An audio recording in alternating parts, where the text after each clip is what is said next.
ధనసరి అనసూయ ఈ పేరు కంటే కూడా సీతక్క అంటేనే చాలా మందికి తెలుసు. ప్రస్తుతం కాంగ్రెస్ పార్టీ ఎమ్మెల్యేగా ఉన్న సీతక్క మరోసారి ములుగు నియోజకవర్గం నుండి పోటీ చేస్తున్నారు. మూడోసారి ఎమ్మెల్యేగా గెలవాలనే పట్టుదలతో ఉన్నారు. అయితే ములుగు నియోజకవర్గంలో ఈసారి సీతక్కను ఓడించాలనే లక్ష్యంతో బీఆర్ఎస్ పార్టీ బడే నాగజ్యోతిని బరిలోకి దింపింది. నాగజ్యోతి ములుగు జిల్లా జెడ్పీ చైర్పర్సన్ గా ఉండడంతో పాటు మాజీ మావోయిస్ట్ నేత అయిన బడే నాగేశ్వరరావు రాజేశ్వరి కుమార్తె. ఇక బీజేపీ నుండి అజ్మీరా ప్రహ్లాద్ నాయక్ పోటీ పడుతున్నారు. రాష్ట్ర కాంగ్రెస్ తో పాటు తెలుగు రాష్ట్రాల్లో సీతక్క అంటే తెలియని వారు ఉండరు.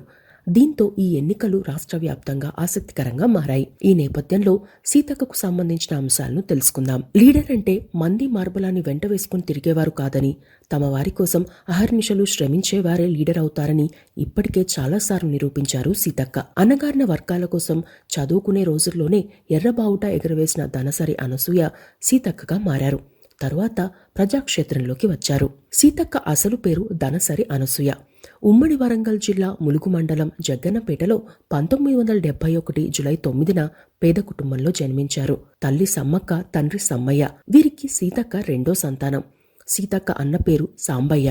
సీతక్క ములుగు జిల్లాలోని ప్రభుత్వ వసతి గృహంలో 10వ తరగతి వరకు చదివారు. వసతి గృహాల్లోని సమస్యలపైన పీడీఎస్యూ ప్రోత్సాహంతో పలు పోరాటాలు చేశారు. సీతక్క చిన్నతనం నుండే ప్రజా సమస్యలను దగ్గరుండి చూశారు. 1986లో 8వ తరగతి చదువుతున్న సమయంలో గోదావరి వరదల సమయంలోనే ఆమె చేసిన సహాయక కార్యక్రమాలను చాలా మంది గుర్తు చేస్తుంటారు. సహాయ కార్యక్రమాలు అందించడంతో పాటు తన స్నేహితులతో కలిసి 3 రోజుల పాటు చందాలు వసూలు చేసి సుమారుగా 13,500 రూపాయలు జమ చేసి సాయం అందించారు. ఇక సీతక్క 10వ తరగతి పూర్తయ్యాక అప్పటి పరిస్థితుల నేపథ్యంలో తుపాకీ చేతపట్టారు.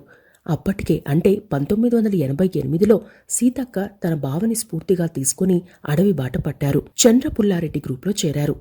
దళంలో చేరాక అనసూయ పేరు సీతక్కగా మార్చారు. ఉద్యమం సమయంలోనే జనశక్తి కమాండర్ అయిన తన మేనబావైన కుంజారాముతో సీతక్క వివాహం జరిగింది. ఉద్యమంలో ఉన్న సమయంలో పలు ఆపరేషన్లలో పాల్గొన్నారు సీతక్క.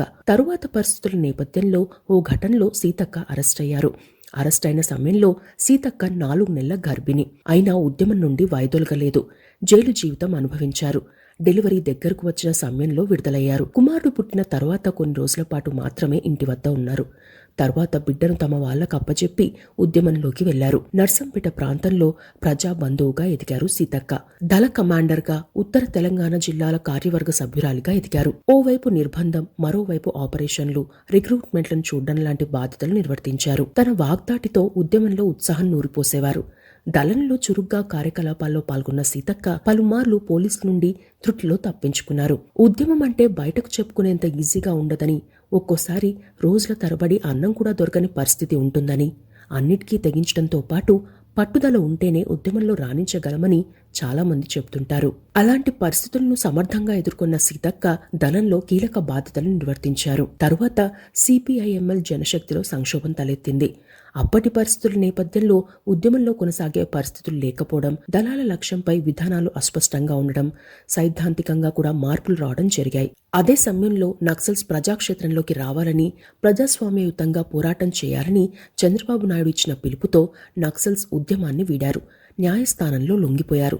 అనంతరం పేదవారికి ఉచిత న్యాయ సహాయం లక్ష్యంగా పడాల రామరెడ్డి లా కాలేజీలో ఎల్ఎల్బి పూర్తి చేశారు. లా విద్య చదువుతూనే యక్షి అనే స్వచ్ఛంద సంస్థలో ఉద్యోగం చేస్తూ తన కాళ్లపై తాను నిలబడడంతో పాటు పలువురికి సాయం చేశారు. ఆమె ఉద్యమంలో ఉన్న సమయంలో ఏ న్యాయవాది తన కేసులను వాదించారో ఆ న్యాయవాది అయిన వెంకటస్వామిరెడ్డి వద్ద జూనియర్గా పనిచేశారు.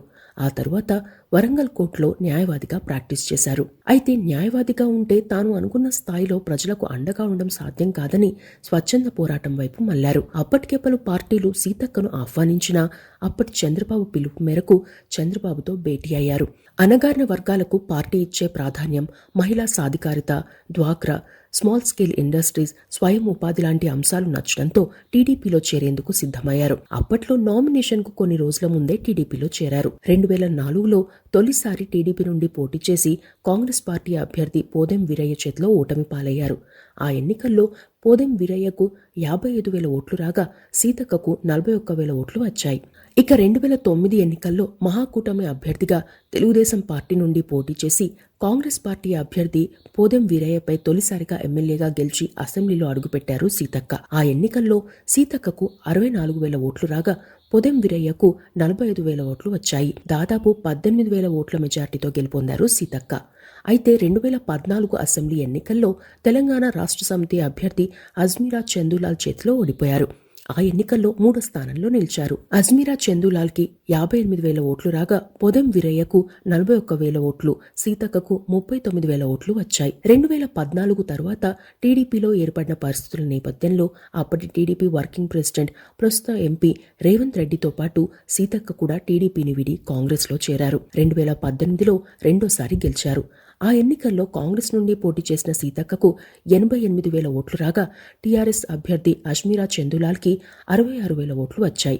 దాదాపు 22,000 మెజార్టీతో గెలిచారు సీతక్క. ప్రస్తుతం సీతక్క అఖిల భారత మహిళా కాంగ్రెస్ కు ప్రధాన కార్యదర్శిగా, ఛత్తీస్గఢ్ రాష్ట్ర కాంగ్రెస్ వ్యవహారాలకు ఇన్ఛార్జ్గా, టీపీసీసీ ఎగ్జిక్యూటివ్ కమిటీ మెంబర్గా ఉన్నారు. అయితే సీతక్క పదవిలో ఉన్నా పదవిలో లేకున్నా ప్రజలతోనే ఉంటారని చెప్పవచ్చు.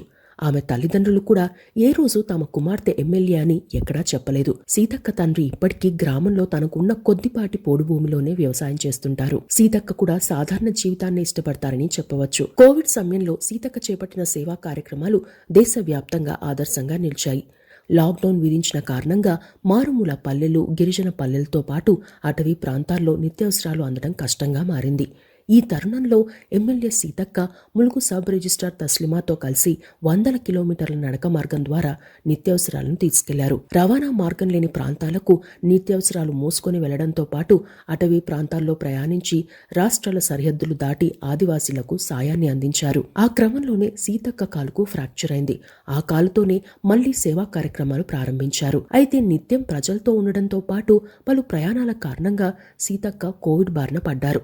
కొన్ని రోజులకు కోలుకున్నారు. ఇక సీతక్క సాయం చేసేందుకు వెళ్తుండగా కొన్ని ప్రాంతాల్లో కొన్ని వర్గాల వారు అడ్డుకోగా మరికొన్ని పార్టీలకు చెందిన వారు పబ్లిసిటీ ప్రచారం అని ఎద్దేవా చేశారు. ఈ విమర్శలపై స్పందించిన సీతక్క తాను మానవతావాదినని, పేదలకు సాయం చేస్తుంటే ఇలాంటి దిగజారిన విమర్శలు పట్టించుకోనని వ్యాఖ్యానించారు. కులాలకు, మతాలకు అతీతంగా సేవా కార్యక్రమాలు చేపట్టారు. గో హంగర్ గో నినాదంతో ఈ సేవా కార్యక్రమాలు చేపట్టారు.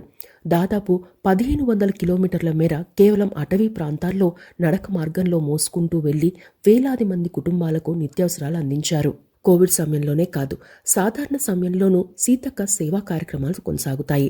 హాస్టల్ విద్యార్థులకు దుస్తులు, దుప్పట్ల పంపిణీ, వీధి కార్మికులకు, పేదలకు నిత్యావసరాలు అందజేయడం నిరంతరం కొనసాగుతుందని చెప్పవచ్చు. సీతక్క కారులో 10 మందికి సరిపడా నిత్యావసరాలు, దుప్పట్లు, పిల్లల దుస్తులు ఎప్పుడూ రెడీగా ఉంటాయని తెలిసిన వారు చెబుతారు. గతంలో ఓ సందర్భంలో తెలుగుదేశంలో ఎందుకు చేరారనే ప్రశ్నకు సమాధానంగా సీతక్క మాట్లాడుతూ ఒక నిర్మాణ వ్యవస్థ కలిగిన పార్టీ తెలుగుదేశం పార్టీ అని చెప్పారు. కాగా కోవిడ్ సమయంలో సీతక్క చేపట్టిన సేవా కార్యక్రమాలు పలువురికి ఆదర్శంగా నిలిచాయి. ఇక చట్టసభల్లో ప్రజా సమస్యలపై పోరాటం చేయడంతో పాటు రాజకీయ పక్షాల వేదికలపైన ప్రభుత్వంతో పలు అంశాలపై పోరాటం చేస్తున్నారు సీతక్క. అసెంబ్లీలోనూ తన నియోజకవర్గంలోని సమస్యలపై గలం ఎత్తారు.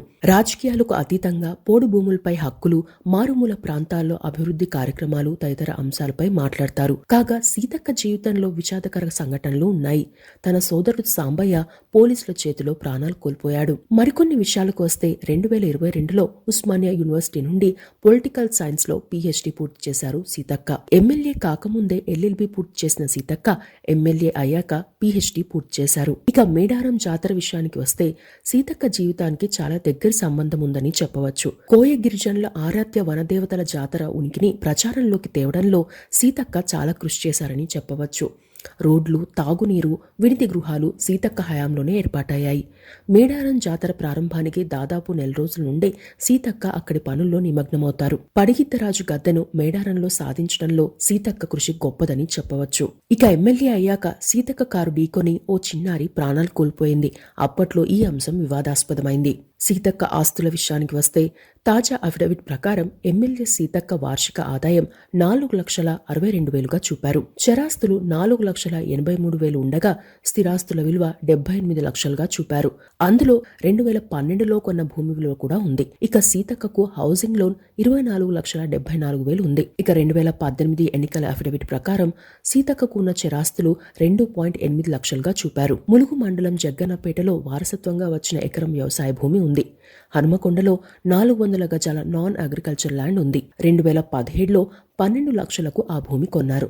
2018 అఫిడవిట్ ప్రకారం సీతక్కకున్న స్థిర చరాస్తులు 47,50,000 ఉండగా 5 లక్షల అప్పులున్నట్లు చూపారు. ఇవి సీతక్కకు సంబంధించిన అంశాలు.